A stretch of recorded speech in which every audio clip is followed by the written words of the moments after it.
Welcome back, traders, to the channel. This is the weekly review. We'll go over the trades for the week. There's about a good 5 or 6 trades, all big figure trades. That's all we're focusing on here at this channel. So we're looking from the 20th of January, which is the Monday, through to the 24th or the 25th, the Saturday. So you're aware, I was away from a computer on the Monday and Tuesday, so not a whole lot happened there. But I don't think we missed a whole lot anyway. So we'll quickly go over these trades just so you can see them, how they all lined up, and it's a great opportunity just to look back and reflect on each of these trades. So the first big figure trade was the New Zealand CAD at 8100. I documented this during the video that I didn't really like this price action here. It broke above this key level and we spiked higher, but what we were looking for, felt there's some reasonable support in this area, so we're looking to actually take this long. Now, we didn't get a crazy amount out of it, but we got enough anyway. But we'll have a look at that on a smaller time frame. So this is the 15-minute chart. So this is during Asia. Price came down into the big figure at 81, then popped up to this natural area here around this 81.17. Then we came back in and around London. That's when we came in. Virtually did this 1, 2, 3 type of pattern, or a fib, about a 78% fib. Then it really started to take off at the open of London. So that's one big figure trade right there, which was a good winner. The next trade was the USD CAD.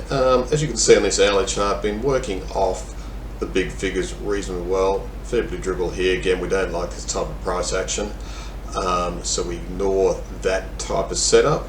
But here we can see price just bump up against this 4400 level.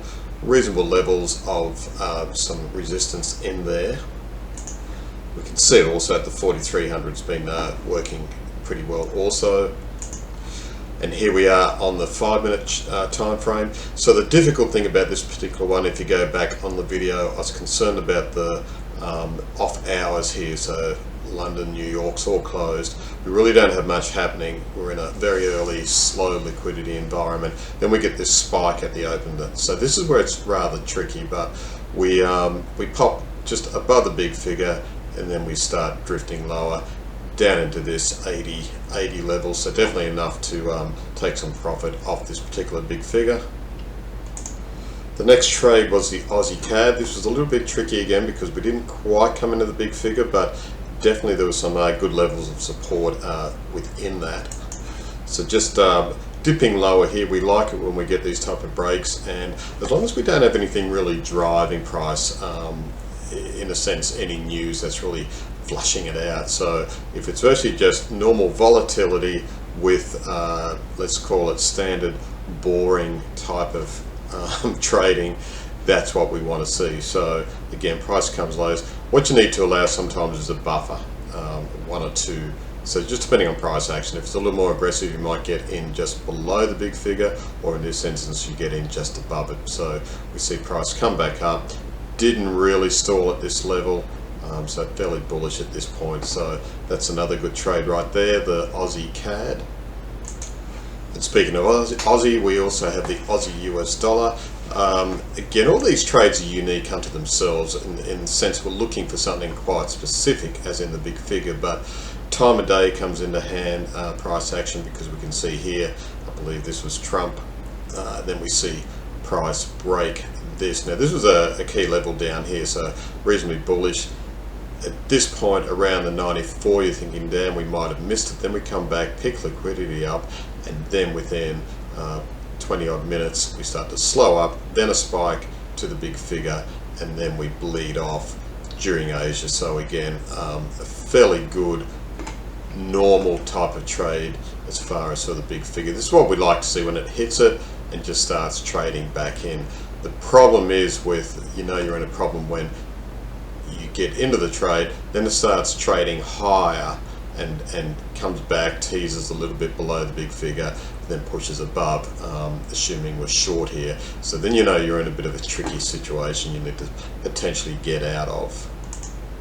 Next trade was the Euro USD dollar, 10.05. So again, we see here during Asia, price pushes up with Trump talk here, sideways movement, then we get a bit of another pushback, picks up more liquidity, and then at the open of London we push into the big figure, pause for a moment, then pushes through a bit, and that's where it's always a little bit tricky, because it's like, well, is this thing just going to keep going? But as we know, often we believe in that big figure that up to about 20 to 25 is usually a pretty good point. If it gets beyond that, then it's definitely going to be a difficult situation, so we need to get out at that point. But price will show you in the smaller time frame, comes back all the way down to about 65, which was great. That way we can get a full P1, P2 and P3. And here are the smaller time frame, so after it pushes through, gets back down to this 90 level, then about just below the 80, then we bleed back into this level here of support. Then it has another go at the tops, at the high for the session, and then fails, and then continues to just fade. It's Friday at this point, so liquidity is dried right up. And the last trade for the week was the Euro Swiss. So we noticed on the daily time frame at the time that this key level up here, 9,500, hadn't been touched for some time. However, price had broken out at this level. Volatility on this pair is fairly low. Well, low, it's not very high, and you'll find the range is only around 40, so extending up here looked like a fairly good opportunity for us to go short.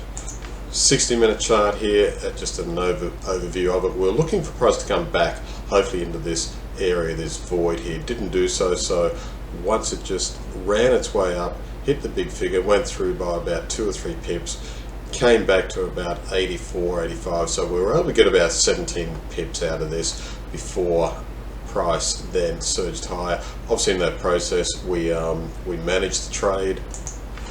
So this is the image here. Again, the price run up, the entry. I actually missed this one. I actually took it on the second one here, but we had a P1 here, then it started to bleed off quite nice, P2, looking for another deeper run down here, about 75, never happened. We got to the P2, then surged higher, so still managed. Once we get to P1s and P2s, we're in a fairly good position. So that's the week's trade, the big figure trades. Enough of them, not too many. Obviously there's been a few more which we've just basically said, hey, we're not taking that, and the trade selection's always got to be a big part of it. So as much as this is not any crazy in-depth analysis of price action and exactly what we're doing, it gives you some guide at least, and you might be able to get something out of that.